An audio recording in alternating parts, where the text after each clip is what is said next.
Assalamualaikum warahmatullahi wabarakatuh. Bismillah, alhamdulillah, wassalatu wassalamu ala rasulillah Sayyidina Muhammad ibn Abdillah. La hawla wa la quwata illa billah ma'adah. Teman-teman mahasiswa yang insya Allah dimuliakan oleh Allah, pada kesempatan ini saya akan menyampaikan mata kuliah perbandingan mazhab. Dalam hal ini adalah perbandingan mazhab fikih. Bahwasanya mazhab itu secara lughat atau secara bahasa itu adalah jalan yang ditempuh ataupun pandangan ataupun metode itu secara bahasa. Adapun secara istilah adalah sistem pemikiran ataupun metode di dalam memahami sesuatu yang mana di situ tujuannya adalah untuk menetapkan suatu hukum yang berdasarkan pada Al-Quran dan hadis. Ini sudah dirumuskan oleh ulama-ulama terdahulu. Yang masyhur contohnya adalah Imam Syafi'i, Hambali, dan Malik, Hanafi, dan imam-imam yang lainnya.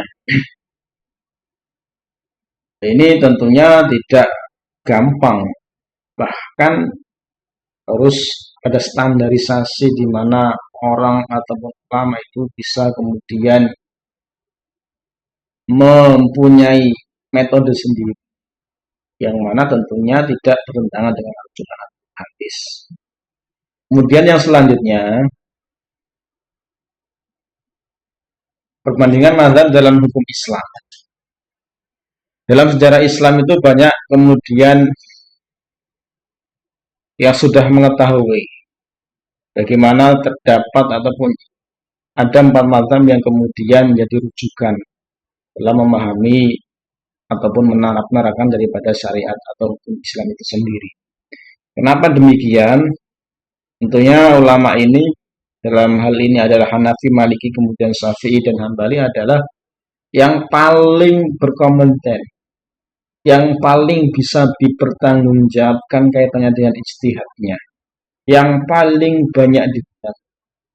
Maka Ahlus Sunnah wal Jamaah itu berpandangan bahwasanya hukumnya wajib kemudian mengikuti daripada salah satu 4 mazhab yaitu Hanafi, yang mana kita kenal dengan metodenya yaitu dengan rasional dan fleksibilitasnya, yang kemudian banyak menggunakan analogi ataupun kias dalam hukum Islam itu sendiri. Kemudian kita kenal Imam Malik, yang mana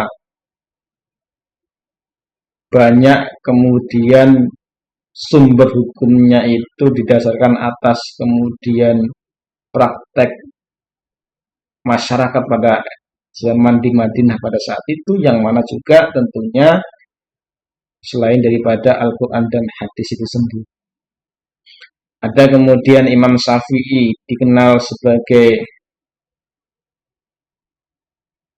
penyeimbang antara nalar dan teksnya, dengan metode usul fiknya yang kita kenal dalam kitab risalahnya, yang sangat sistematis dan mampu kemudian menjawab tantangan zaman. Ada kemudian Imam Hambali, yang mana beliau paling konservatif dalam berpegang pada Al-Quran dan hadis, yang mana beliau cenderung membatasi penggunaan kias dan ra'yu. Nah, ini pandangan-pandangan, artinya perbandingan daripada mazhab yang kita kenal itu sendiri. Nah, keempat mazhab itu tentunya punya dasar masing-masing yang tidak menyeleweng dari Al-Quran ataupun hadis. Berbeda kemudian bukan berarti salah, berbeda itu hanya dengan cara pandang. Tujuannya tetap sama, yaitu melaksanakan daripada syariat Islam itu sendiri.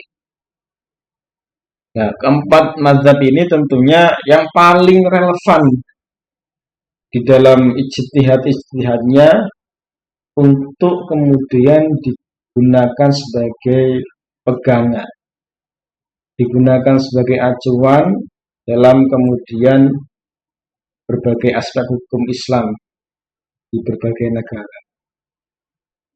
Kemudian yang selanjutnya, sejarah perkembangan mazhab. Bahwasanya pada era Rasulullah tentunya umat Islam itu ketika menghadapi berbagai persoalan, tentunya ketika pada masa kenabian itu sangat mudah sekali di dalam mencari solusinya. Karena pada saat itu ketika ada masalah, kemudian Allah Subhanahu wa taala langsung kemudian menurunkan wahyu kepada Rasulullah dan memutuskan suatu hukumnya. Kemudian datang pada masa era sahabat setelah peninggalan Rasulullah. Bagaimana kemudian para sahabat tabi'in mulai melakukan ijtihad upaya memahami dan menetapkan hukum berdasarkan Al-Quran dan hadis, berdasarkan kajian keilmuannya, berdasarkan kompetensinya di dalam memahami hadis Rasulullah SAW, dalam hidup semasa Rasulullah SAW. Itu tentunya tidak sembarangan, sahabat juga. Ini ada kompetensi yang kemudian harus dimiliki oleh para sahabat dalam beristihad. Dan kemudian pada abad kedua hingga ketiga Hijriah muncullah ulama besar dengan metodologi ijtihad yang sistematis. Dari sinilah kemudian lahir mazhab fikih, terutama di dalam lingkungan Ahlus Sunnah wal Jamaah. Kemudian yang selanjutnya, kenapa sih kemudian kita harus mempelajari antar mazhab? Bukan Syafi'i saja, bukan Malik saja, tapi kita harus tahu pandangan-pandangan di antara imam mazhab tersebut. Salah satu manfaatnya tentunya kalau kita kemudian belajar lintas mazhab, kita akan menjadi manusia yang kemudian punya sikap tasamuh, toleransi yang tinggi, ya, menghargai pendapat, menghargai keberagaman antar umat Islam. Yang kedua tentunya semakin kita banyak mempelajari keilmuan antar mazhab, tentunya kita punya wawasan keislaman yang lebih luas dibanding kemudian yang kita hanya kemudian belajar dari satu mazhab saja. Makanya kalau kemudian kita semakin banyak belajar, maka akan semakin banyak pengalaman. Semakin kemudian kita banyak pengalaman, maka di dalam melaksanakan kehidupan, menjalankan syariat Islam, itu tentunya akan lebih mudah di dalam melaksanakannya. Ya, selanjutnya adalah orang yang belajar lebih daripada satu mazhab, artinya dia memahami daripada pandangan di antara mazhab 4 ini, tentunya cenderung akan lebih toleransi tadi, di mana orang kemudian tidak fanatik terhadap apa yang kemudian diyakini. Dan sifat fanatik ini kan kemudian mendorong manusia menganggap bahwasanya dirinya lebih baik, kemudian yang lain dianggap sama. Ini kan bahaya pemikiran-pemikiran seperti itu. Padahal di antara imam mazhab ini semua juga berdasarkan Al-Quran maupun hadis. Orang kalau kemudian kita belajar di antara 4 mazhab tersebut, kita akan lebih kemudian menjadi hamba, menjadi manusia yang kemudian tidak fanatik, toleransinya tinggi dan sebagainya. Manfaat yang terakhir adalah di mana kita bisa lebih mencintai terhadap ilmu. Bagaimana kemudian nikmatnya mencari kedalaman ilmu yang kemudian diperoleh daripada hasil ijtihad ulama-ulama terdahulu. Kita akan semakin haus di dalam kemudian mencari ilmu yang lebih. Itu beberapa manfaat yang jelas kita sebagai orang yang terdidik harus memahami bahwasanya ada beberapa mazhab yang kemudian dianut oleh umat Islam, khususnya Ahlus Sunnah wal Jamaah, yang harus sama-sama kita ketahui, dan di dalamnya tentunya ada perbedaan yang mana tentunya itu hanya perbedaan cara memahami. Tujuannya adalah sama, adalah melaksanakan syariat Islam sendiri.